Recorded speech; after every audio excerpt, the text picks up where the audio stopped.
morning, everybody. Good morning. Can you hear me? Yep. When April asked me to be speaker for the morning service, I was honored and also flattered. Then I had to ask myself, what could I bring to the table that was important enough to deserve the invitation? Judy and I moved to Florence 8 years ago, eager to leave the heat, the traffic, and the isolation of the suburbs of Los Angeles. I had retired a few years before that and was enjoying my leisure being pool boy and gardener, playing with my dog, playing poker, and also being personal assistant to my wife, who was at that time the head of middle school in a very upscale, probably one of the top 3 schools in the LA area. She had a very, very tough job.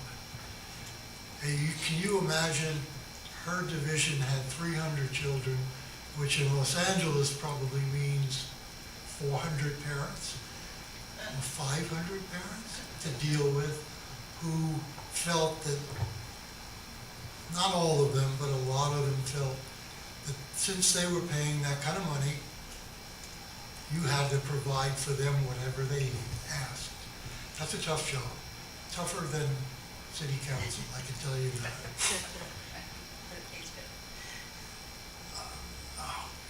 I'm not sure what made me change my thinking about what I still had to offer once we were here in Florence. Part of it was surely about the birth of our first grandchild, Jack, who many of you here came to know when I bragged about him here at FUUF.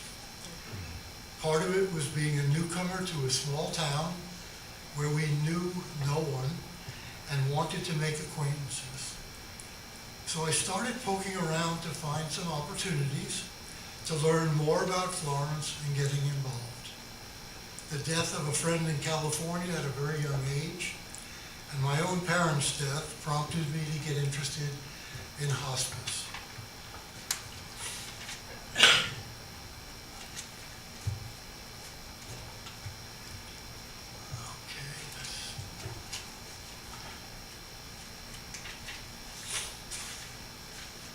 I served as a volunteer and on the hospice volunteer board for 5 or 6 years. A lifelong Democrat, joining the Florence Area Democratic Club was a no-brainer, and I still serve as treasurer of that group only because they won't let me leave. I keep saying, find somebody to replace me. They won't do it.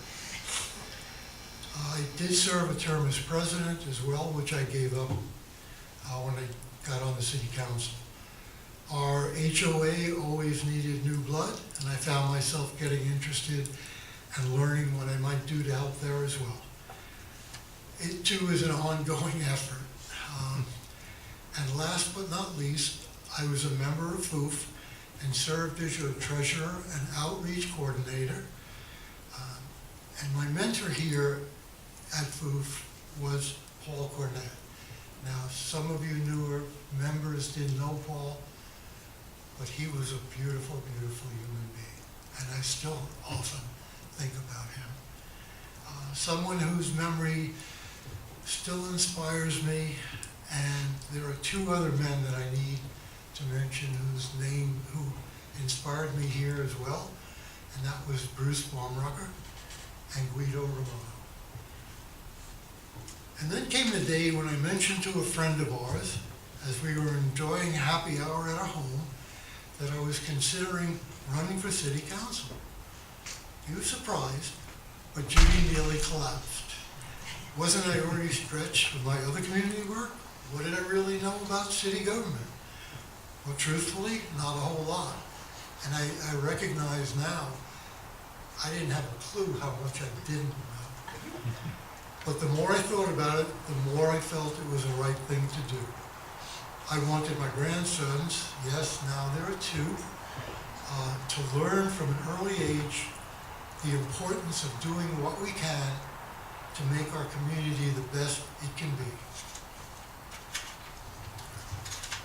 I had Judy and Ray Plummery in my corner, and they steered me well as I campaigned in the fall of 2014. It was a lot of work, and I'm so grateful for the help I got from so many people. And I've been a councilman almost 2 years now, and I've learned an awful lot about our city, and I still have an awful lot to learn. It became clear that I would have to give up some of the other volunteer activities that I enjoyed. Even a little city like Florence has stretched me both time and brain-wise, but working together with other members of the council and other city officials have shown me that you can achieve quite a lot when you are willing to put aside divisiveness and cooperate for the betterment of the community. It looks like I'll be serving a 4-year term starting 2017, and I look forward to the challenges we face and our determination to meet them.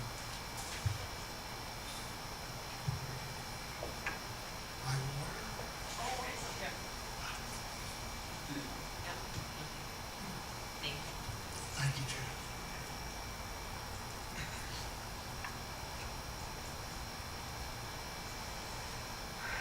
Let's try not to spill that broth. I brought some cards in the back that basically have been reduced down to 5 goals that we have as a city council for the improvement of our city. I'm going to go through a few of them. I've got 6 more pages. And I could have probably done another 6, but I figured I'd bore you to death, so I'm going to reduce it. The first is livability and quality of life. Our local parks. We have upgraded 2 of our smaller parks, and recently we were awarded 2 grants. One for a small park on Rhodey Drive with sandy beach access across from the wastewater plant. There's a place for a small boat to tie off there. There's going to be picnic tables and a covered area where you can bring your family and have fun. The second grant will help upgrade Miller Park. It will allow us to put up a concession stand and storage building and help create a soccer field. We were not awarded a Hope For grant for the estuary trail, but we will continue to pursue that grant in the future. We have the first grant, but we can't complete the work without the second. So we will not stop pursuing that. We created an arts committee to guide our effort in bringing public art to Florence. This group of hardworking citizens, they have logged more time and effort than any other committee in the city, has put policies in place to choose and sustain the process of placing and purchasing appropriate works of art. The Urban Renewal Agency, of which I'm a member, has granted them a starting budget, and the city is partnering with them and Harlan Springer, who is their committee chair. And he is again, a very bright, knowledgeable man. I know Jennifer French is a member of that committee. I'm not sure if anybody else here is, but they do a great job. We all know the great success the Dancing with Sea Lions project accomplished. Again, a partnership with the city and the arts community, headed up by Jennifer Connors and Kevin Rhodes.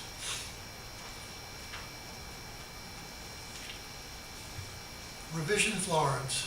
I'm sure you've all heard about that, but I'd like to explain it a little bit more anyway. The Urban Renewal Agency, in partnership with the city, ODOT, local business owners, and our community members has been developing Revision Florence for the past year.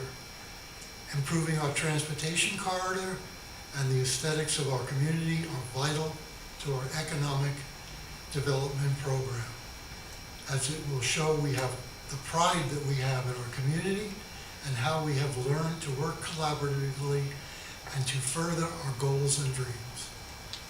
Revision Florence will build upon the work ODOT has planned to repave 101 and will provide streetscaping along the highways 101 and 126 corridors. This will include defining bike lanes and parking along the highway, building ADA compliant sidewalks, gateway features to Florence and Old Town, incorporating public art, walkability including lighting, benches, bike racks, and more defined and safer crosswalks.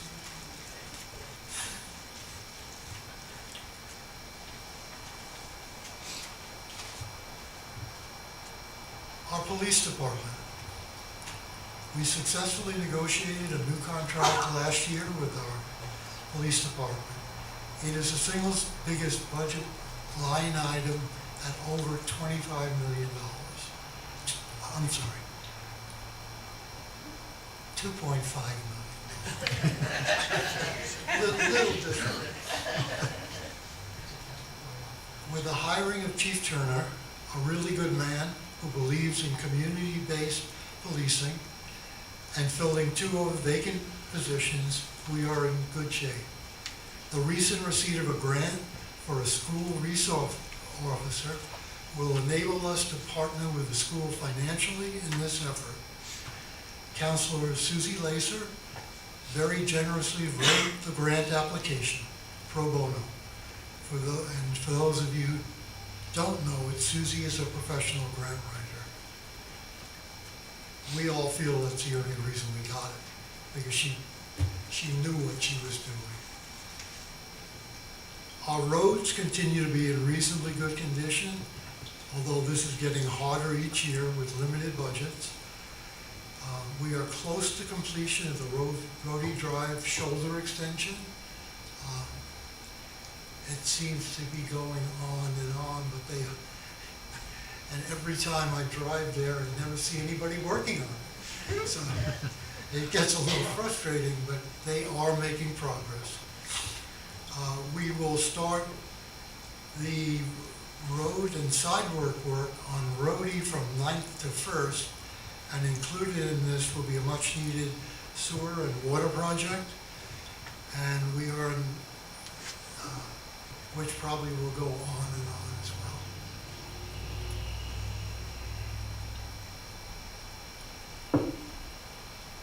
We are in the process of building a new facility for Public Works on Kingwood and 27. This project started with a budget of in excess of $6.5 million. And I heard the term more than once about what are we building? Is this going to be a Taj Mahal? And I worked with our finance director, Andy Parks, and collaboratively with the architects and other members of the council and mayor, we got the cost down to around $3.5 million. So we were kind of pleased with that. Also, concurrently, we're going to be renovating City Hall. Unlike the city of Eugene, we will renovate the building, not tear it down. The layout and the traffic patterns in our current building are very inefficient. People have to literally walk for 5 minutes to see somebody else in the office.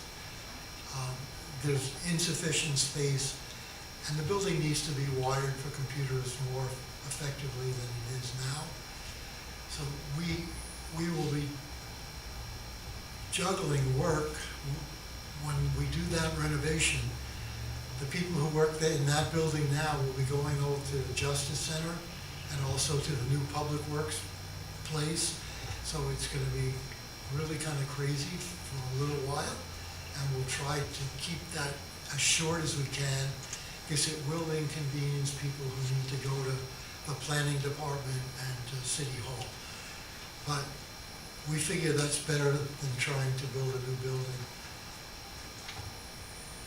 And a whole lot cheaper as well.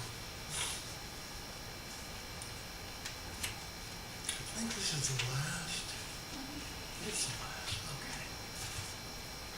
With the hiring of our new city manager, Aaron Reynolds, our new mayor, Joe Henry, and a renewed city council, we have set out and accomplished a very aggressive work schedule. We have defined job descriptions, pay scales, and set standards for increases. We have held more meetings and accomplished more than many previous administrations.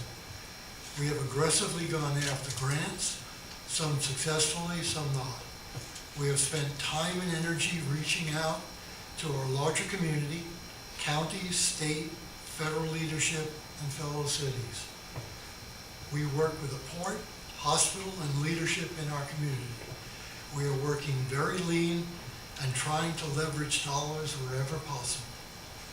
Our planning department, under the leadership of Wendy Farley Campbell, has been successful in changing the perception of contractors who work with the city and build and improve our city.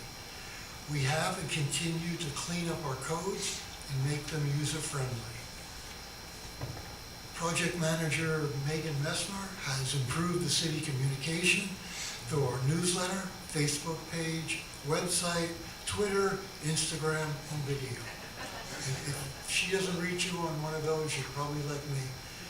You don't get on those social media. She has additionally taken on the role of point person in our disaster planning team.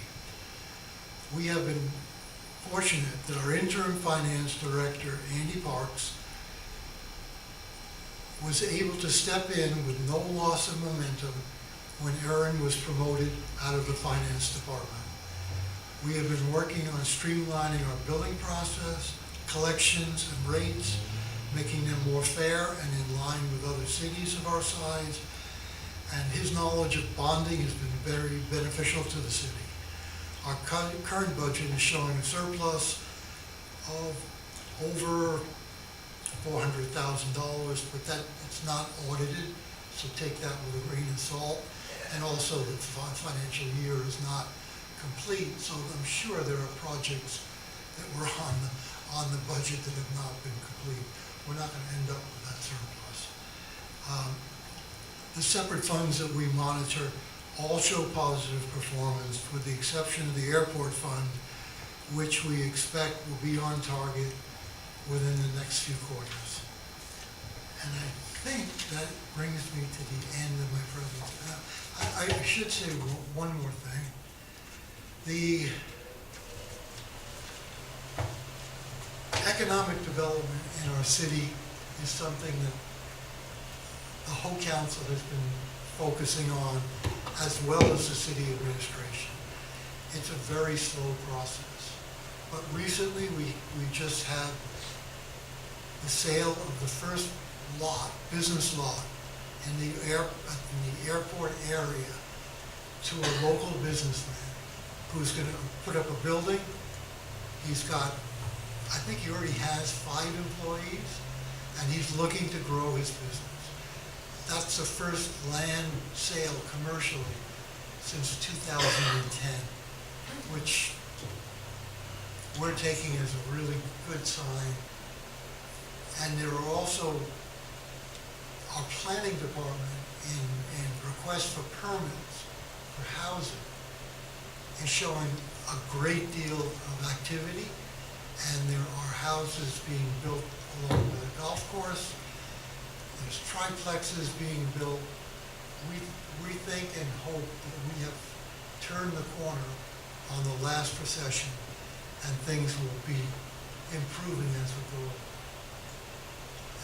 If you guys have any questions, I'd be happy to try and answer them. Jay, let's start with you.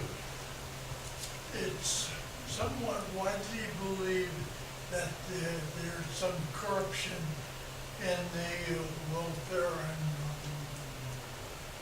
the public works department. Could the departments withstand an audit, in your opinion? Absolutely. Absolutely. The previous finance director is now our city manager, and I'm on the budget committee as well, and I look at all the numbers, line item wise, and I know she still does, even though we have another finance director. Very difficult to hide money anyplace. Could I guarantee that 1,000%? No, I couldn't. But it's something that's looked at and looked for, and we go out for competitive bidding on almost everything that we do. The only thing that's not been a competitive bid, and it probably is coming up for bid again, is the Rhodey Express. And that's run by a local family, and there's been nobody else that would take the service that bus gives our community and the interest that those folks pay. We're very lucky to have them. So I've heard about it. I've heard rumors. I hear rumors Donald Trump's going to be president. I hope that's not true either. Young lady next to you. Yes. Yeah, I was glad to hear about the person that's going to build land and hopefully to employ more people. Has the city gone out to actively seek companies to invite them to come to Florence as perhaps the call center if they have Anita or other such businesses? We have got an economic development committee that's chaired by Mike Rose of Three Rivers. And most of the leadership of our city is involved in that project, including the mayor and city manager. I believe Kelly Weiss, our city recorder, is also involved in that. We have gone out and continue to go out in pursuit of businesses. In addition to what the, can't think of the name, but we'll have to skip it. And we have allocated out of this year's budget money $30,000 to put on a half-time, or rather a full-time person, development person, that will work with the North Coast and us. So we are making every effort. And don't know what else we can do other than keep working at it. I can tell you that the people in Bend, we were lucky enough to have their city manager here for a while.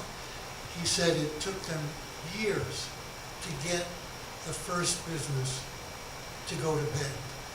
And Bend now has got, I think they were 10,000, they now have 65,000 people. Once you can get some energy in motion,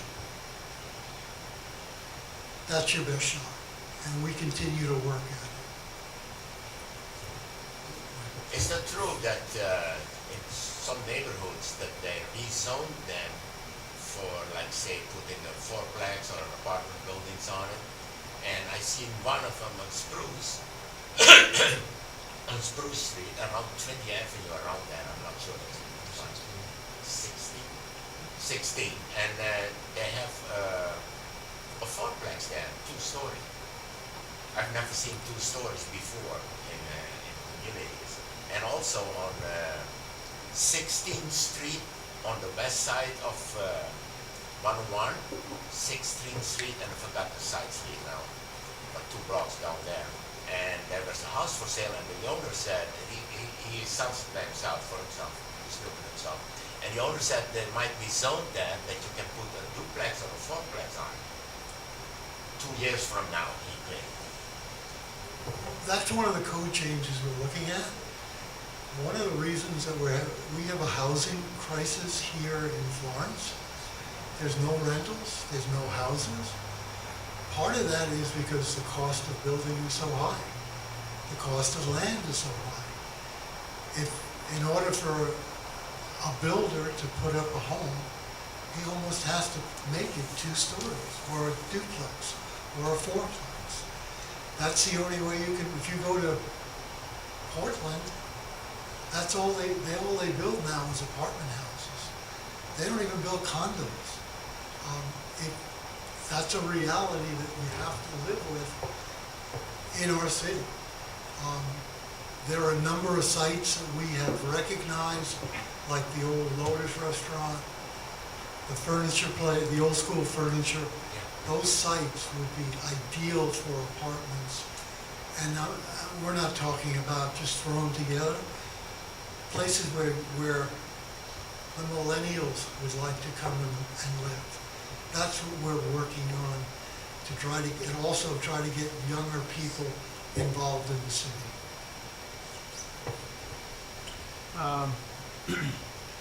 In terms of your code, several of us in this group work with Habitat, and what we can do is just a drop in the bucket compared to the need. And in Coast Village, where I live, the city, Wendy Farley, and you guys had changed the coding so that we could build small houses because the lots are so small.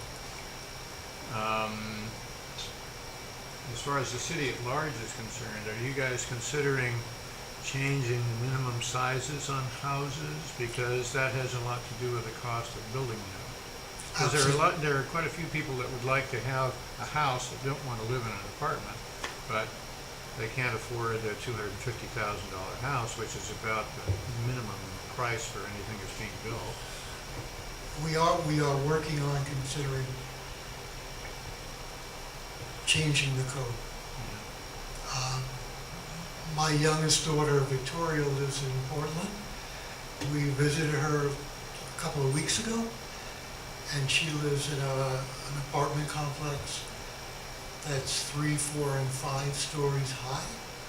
But across the street from her are homes. Mm-hmm. And there's actually 2 homes on the corner, one lot, that could not be more than 800 square feet.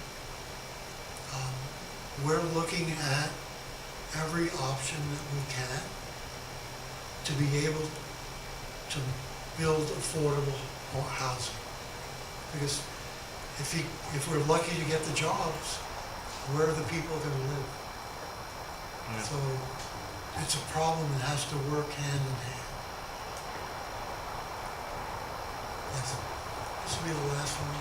Okay, I want to start by saying thank you very much, Ron, for being here today.